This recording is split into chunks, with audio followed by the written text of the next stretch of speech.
Syria में तख्ता पलट के बाद हालात नाजुक बने हुए हैं, जहां विद्रोह के कत्लेआम के चलते 20 साल बाद आखिरकार असद का शासन खत्म हो गया है, जिसके चलते सीरिया के राष्ट्रपति असद अपने परिवार वालों के साथ रूस भाग गए, जहां पुतिन ने उन्हें और उनके परिवार को राजनीतिक शरण दी।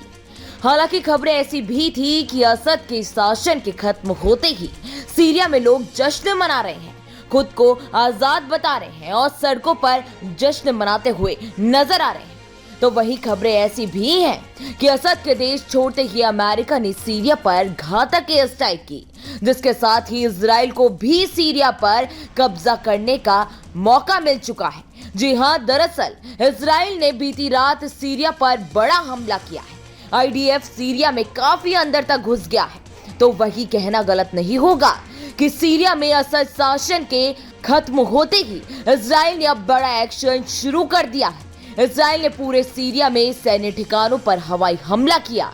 50 वर्षों में पहली बार इस तरह का हमला किया गया है। इजरायली सेना ने मंगलवार को बताया कि पिछले 2 दिनों में उसने सीरिया में लगभग 480 हमले किए हैं। इससे सीरिया की रणनीतिक हथियार भंडार को नुकसान पहुंचा है, जबकि रक्षा मंत्री इजराइल ने कहा कि इजरायली नौसेना ने लटाकिया में सीरिया नौसेना बेड़ों को भी नष्ट कर दिया है, जो एक बड़ी सफलता मानी जा रही है। तो वहीं इजरायली पीएम बेंजामिन नेतन्याहू ने ठीक एक दिन पहले बशर अल असद के शासन के पतन को एक नया और नाटकीय अध्याय बताया है। सोमवार को एक प्रेस कॉन्फ्रेंस में उन्होंने कहा था कि सीरिया शासन का पतन उन गंभीर प्रहारों का प्रत्यक्ष परिणाम है जिनसे हमें हमास, हिजबुल्लाह और ईरान पर हमला किया है। जैसे मैंने वादा किया था, हम मिडल ईस्ट का चेहरा बदल रहे हैं। इजरायली अधिकारियों ने ईरान के कट्टर सहयोगी असद के पतन पर खुशी जताई है। सीरिया लेबनान में हिजबुल्लाह को हथियार की आपूर्ति के लिए रास्ता देता था। तो वहीं इजरायली अधिकारी सीरिया की सत्ता में आने वाले कट्टरपंथियों को लेकर चिंतित भी हैं। इजरायली विदेश मंत्री ने सोमवार को कहा है कि इजराइल सीरिया में मिसाइल और केमिकल हथियारों की फैक्ट्री पर लगातार हमला कर रहा है, ताकि ये गलत हाथों में ना पड़ सके।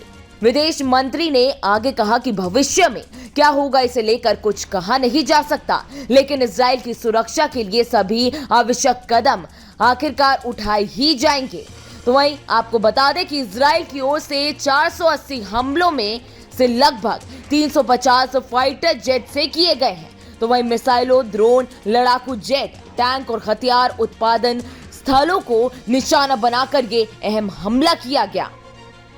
इजरायली सेना ने कहा कि बाकी हमले जमीनी अभियान के समर्थन में थे, जिसमें हथियार डिपो, सैन्य संचालनों और साथ ही फायरिंग पोजीशन को निशाना बनाया गया। आईडीएफ ने कहा कि उसके जहाजों ने सीरिया की 2 नौसैनिक फैसिलिटी पर भी बड़ा हमला किया, जहां 15 जहाज खड़े हुए थे।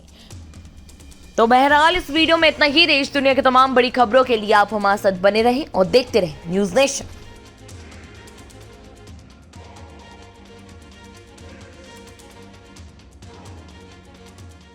न्यूज नेशन अब व्हाट्सएप पर खबरों की ताजा अपडेट के लिए न्यूज नेशन के इस क्यूआर कोड को स्कैन करें।